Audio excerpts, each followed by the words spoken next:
Bueno,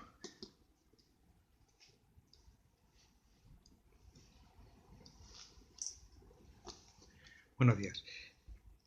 Vamos a seguir hablando acerca del reinado de Isabel II, en el que en un vídeo anterior hice un resumen de las 4 etapas principales y vamos a desgranar cada una de ellas de una forma. Intentaré que sea lo más ágil posible, dado que queda mucho siglo XIX por delante y bueno, el tiempo es limitado, el tiempo es oro. El dinero no vale nada, lo que vale es el tiempo, el poder comprar tiempo libre para uno mismo. Bueno, fuera estas divagaciones y seguimos con la década moderada. 1844-1854, una década ocupada por una figura principal que es Narváez, el general Narváez. Se hace cargo del gobierno en 1844. Emprende una reforma de la Constitución vigente de 1837, buscando mayor moderación y más centrada, ¿vale? En definitiva, Narváez es un conservador que intenta, en aquel momento histórico, en aquel proceso histórico, más bien dicho, intenta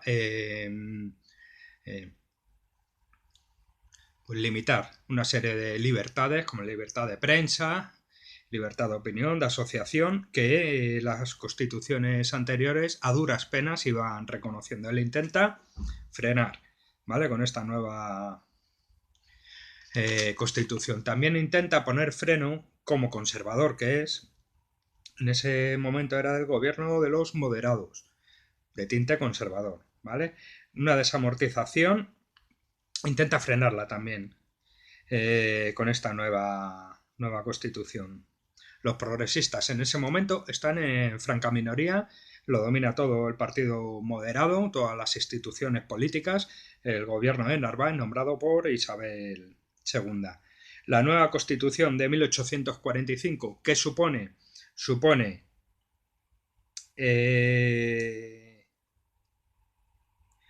una soberanía compartida entre las cortes y el monarcas. Esto ya venían de los liberales de 1812, ¿vale? Es un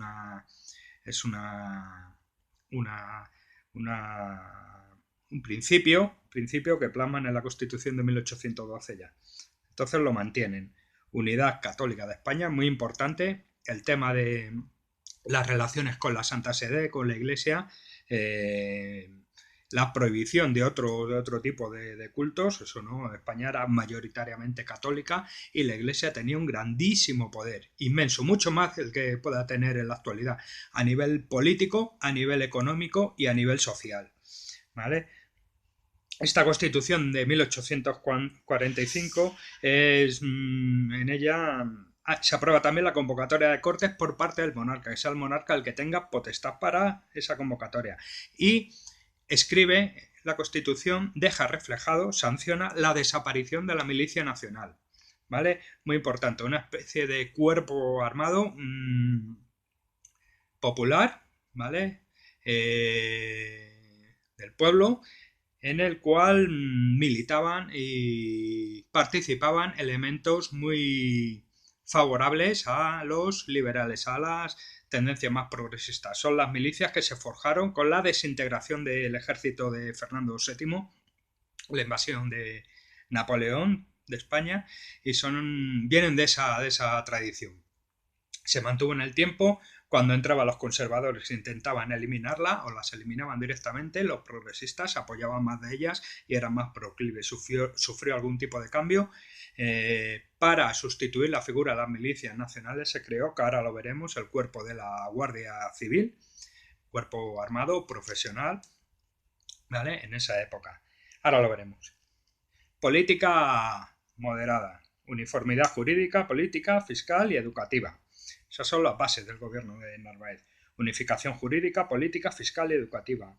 El fin de los juicios por jurado, una mayor profesionalización de la magistratura, más burocracia y más funcionarios, que es un cuerpo que aún está sin profesionalizar, ¿vale? Es un cuerpo de funcionarios que no tienen ese estatus que ya habían adquirido en otros estados liberales de trabajadores, de personal al servicio de las administraciones públicas, con todo lo que eso implica. ¿Vale? Los mayores enemigos, cuando se sucede la dimisión de Narváez, los mayores enemigos fueron los más cercanos o palaciegos, como siempre. Suele pasar, lo que más daño hace es lo que afecta las presiones que recibe uno de su entorno más cercano, hablando en términos políticos. ¿Vale? El primer gobierno terminó por sorpresa en el año 1846, 2 años después de formarlo. Y por esas probables disensiones ministeriales o regias, palaciegas. ¿Vale? Dentro de Palacio también habría presiones a la reina Isabel II para que se decantara por unos u otros.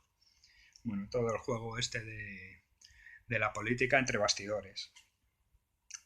Entre el año 46 y 47, tras el fin del primer gobierno de Narváez, se nombra un gobierno de moderados, mayormente puritanos, que se llamaban en aquella época, moderados conservadores, mucho más conservadores, ¿vale? Más favorecidos por la reina estos años. Tras llamar a Istúriz para solucionar las bodas reales, el tema de la boda real es otro asunto de Estado, al final se consiguió, tras muchos idas y venidas, tejemanejes y demás, casarle con Francisco de Asís, marido del rey consorte. El gobierno de Istúriz hizo frente a levantamientos progresistas y carlistas. En 1843 este gobierno de Istúriz, que sucedió al primer gobierno de Narváez, tuvo que hacerle frente a la Segunda Guerra Carlista en el año 1843. Se produjeron elecciones a fines de 1846 mediante sufragio masculino censitario, con una victoria de los moderados. El presidente fue Carlos Martínez de Irujo, otra figura de esta década moderada, con un intento de gobierno puritano y con la ayuda de moderados que no fue posible. Finalmente, tras el intento de Carlos Martínez Irujo, Pacheco, con apoyo progresista, formó gobierno con puritanos por las defensas de la democracia liberal, pacífica, progresiva y apoyada en las clases medias. Amnistió a todos los presos políticos y exiliados como Godoy en aquella época. ¿Vale? Intentó cuadrar las cuentas creando y uniendo los bancos de San Fernando y de Isabel II en el Banco Español de San Fernando, el actual Banco de España. ¿Vale? Esos fueron los hitos de la política de Istúriz. ¿Vale? La Segunda Guerra Carlista que hablábamos antes, a la que tuvo que hacer frente el gobierno de los puritanos de Istúriz, se produjo entre el año 46 y 49. Bueno, supuso el fin de los puritanos, del gobierno de los puritanos. Hubo chispazos dispersos, como chispazos, levantamientos carlistas en Valencia o Toledo y otros levantamientos que se mezclaron con las condiciones sociales en Sevilla. El gobierno de Pacheco fue breve, pero muy intenso.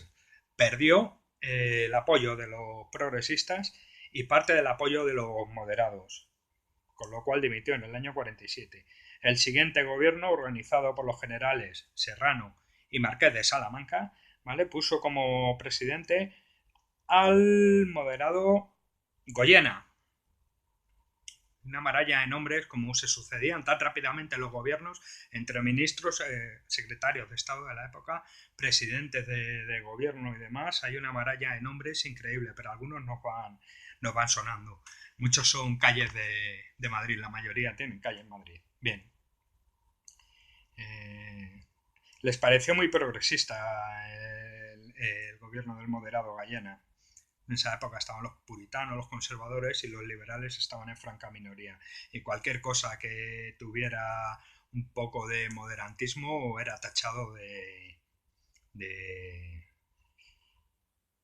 demasiado progresista, de radical y demás.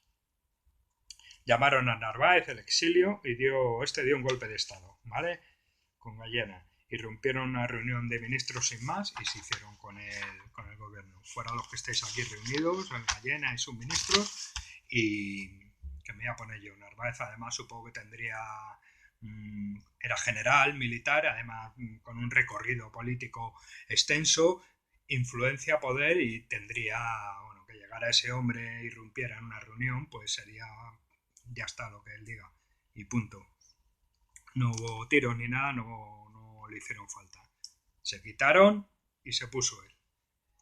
Y con esto inauguramos la dictadura moderada de Narváez, que sucede entre los años 47 y 50. En 1847, el gobierno de Narváez, acompañado de Luis Sartorius, organizó un entramado de jefaturas políticas, que son los gobiernos civiles. El Estado liberal poco a poco se iba construyendo de una forma más conservadora, de otra forma, pero la estructura se estaba construyendo, el Estado liberal. ¿Vale? Los gobernadores civiles evolucionan, jefaturas políticas, fueron luego los gobernadores civiles, y a día de hoy perduran en el tiempo los presidentes de las diputaciones provinciales y hasta recientemente el gobernador de... ¿Cómo se decía? Me sale ahora. Bueno, el enviado del Estado como representante del Estado a las distintas provincias. Bien, seguimos. La revolución...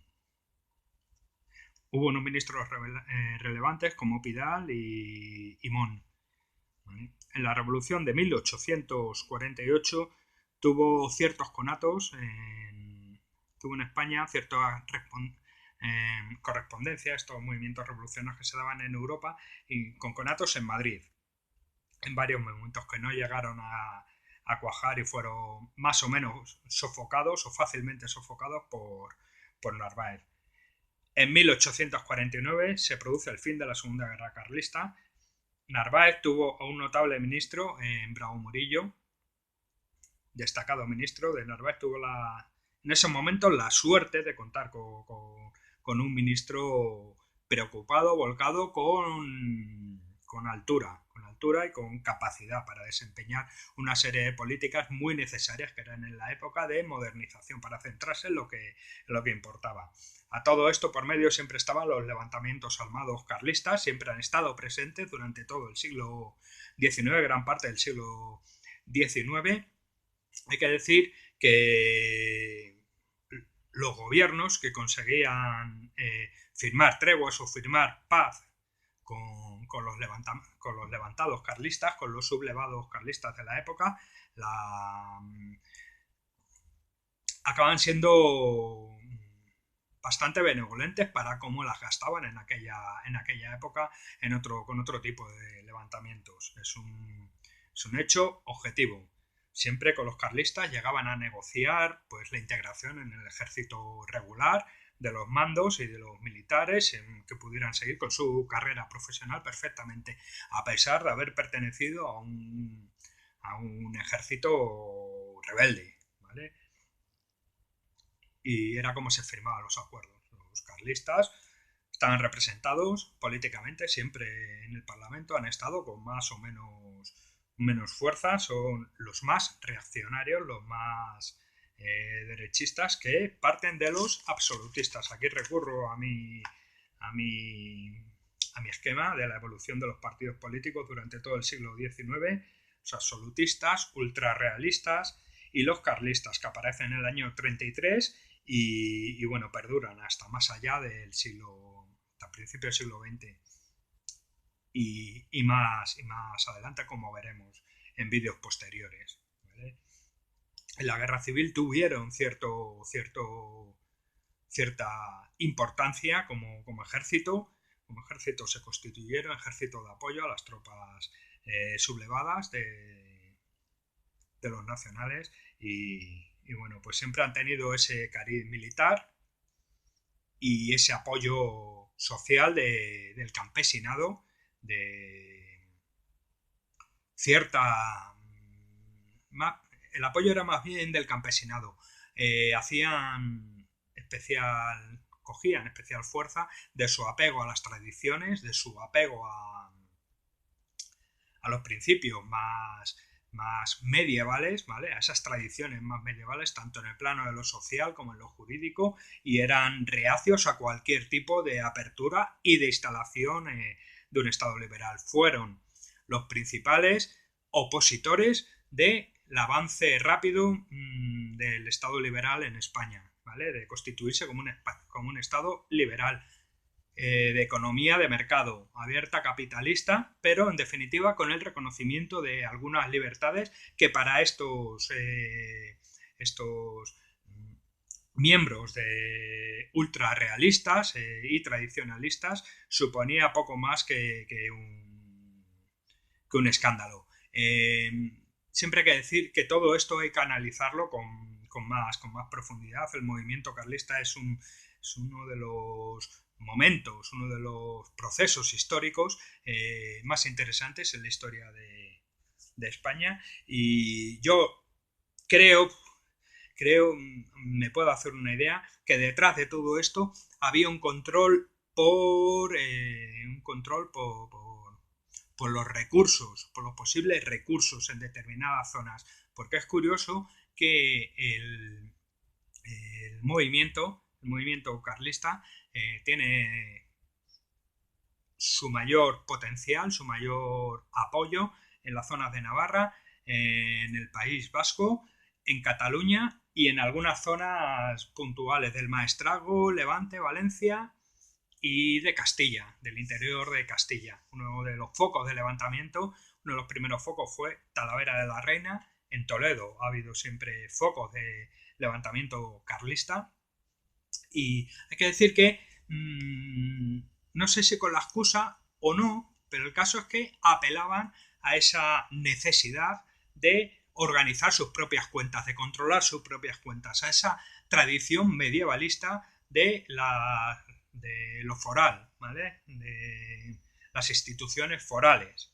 Aún hoy en día perduran y, bueno, con más intensidad, con el Estado autonómico y demás, es otro tema, es otro debate. Aquí están las raíces de mucho y la explicación a muchos asuntos. Es por ello que también buscaron la alianza de foralistas de la época. En aquella época no existía un movimiento independentista, ni mucho menos. Al contrario, España se formó en 1808 como Estado, y bueno, no en esos momentos, hasta bien entrado los últimos decenios del siglo XIX, no se producen movimientos regionalistas. Pero los carlistas, es curioso, que defienden lo foral, lo descentralizado, por lo menos para ciertas zonas, en contra del liberalismo, que defiende un Estado centralizado, ¿vale? Por estudiar un poco más en profundidad la historia hay que verla en su momento histórico, hay que desgranarla, hay que analizarla. La historia es una ciencia que requiere un método, ¿vale? Hay que leer muchísimos documentos, hay que profundizar mucho, y sobre todo no hay que sacar momentos o procesos históricos de contexto para analizar momentos actuales. Si bien es cierto que para conocer el momento actual en el que vivimos tenemos que remitirnos y observar qué pasó en ese momento, cuando se originó todo este movimiento, cómo estaba organizada España, en este caso concreto, como cualquier otro proceso histórico mundial. En el caso que nos ciñe, que es el siglo XIX de España, cómo se formaron, por ejemplo, los movimientos carlistas, quién eran los que defendían el bajo clero, ¿vale? El clero rural estaba de esas zonas, estaba muy volcado con el carlismo, junto con el campesinado, que seguían funcionando de una forma socioeconómica medieval, pero con ciertos privilegios que controlaban, ciertos privilegios económicos o cierto control económico de su parcela, ¿vale? Recaudación de impuestos, administración de ciertos bienes y servicios, y mucha tradición, mucha iglesia y mucho apego a la cultura anterior, medieval. Bien, dicho todo este rollo, y eso que no iba a ser demasiado extenso en este vídeo, voy a continuar con la figura de, bueno, el fin de la Segunda Guerra Carlistas. Contó Narváez contó con un notable ministro, Bravo Murillo, y Bravo Murillo quedó como líder de los moderados con el desgaste de Narváez tras esos 3 años de dictadura del Partido Moderado en la cabeza de Narváez, pero fue una dictadura en definitiva porque llevó a cabo una serie de, dio un golpe de Estado y llevó a cabo medidas siempre bajo la visión en ese momento de los moderados, los conservadores. Bravo Murillo quedó como líder de los moderados, pero Bravo Murillo sí que tenía una altura de Estado, una visión de Estado. Intentó limpiar la corrupción en la que se vio envuelto, por ejemplo, la figura de Narváez, que también le supuso ese desgaste, que tenía al ejército de su lado, Narváez. Tras tiras y afloja, la reina Isabel II encargó el gobierno a Bravo Murillo entre el año que llevó a cabo un gobierno breve de un año y poco entre el 51 y el 52. Fue presidente del gabinete y ministro de Hacienda. Con una actitud muy práctica, muy pragmática, luchó contra la deuda bajando los intereses de los títulos al 3%, llevando a cabo cierta modernización de la administración necesaria, muy necesaria en una España que aún estaba subdesarrollada, aunque estaba intentando, dentro de todos los problemas políticos y económicos que encontraba, salir a flote y aprovechar los momentos de los ciclos de expansión económica para ir actualizando unas infraestructuras totalmente antiguas, caminos medievales que seguían usándose y un transporte terrestre con carro y con burro. El ferrocarril juega un papel principal en esta actualización de las infraestructuras. Bien, y también la administración, el propio funcionamiento de la administración que hasta ese momento no era profesional. Obras Públicas llevó a cabo un plan radial de expansión del ferrocarril, un plan de carreteras, también las 6 radiales se formaron, tienen su génesis en las 6 radiales que tenemos, la Nacional 1, la 2, la 3, ¿vale? Tienen su génesis en la etapa de Bravo Murillo. Y un plan de puertos y canales también. Se puede considerar el primer gobierno civil fuerte desde el año 1840 y generó enemigos entre los espadones Narváez, Espartero y O'Donnell, que eran los 3 principales generales con relevancia también política que manejaban los partidos y las corrientes políticas del momento. Eran figuras notables. Veían peligrar su hegemonía política con este gobierno civil fuerte de Bravo Murillo. ¿Vale? En 1852 intentó reformar la Constitución de 1845 que había prácticamente impuesto Narváez, limitando más el poder de las Cortes y las libertades. Finalmente, la reina, tras presiones y demás, le obliga a dimitir en septiembre del año 53. Y esto da lugar al principio de la desintegración de los moderados. Bravo Murillo deja a los moderados fraccionados en diversas tendencias.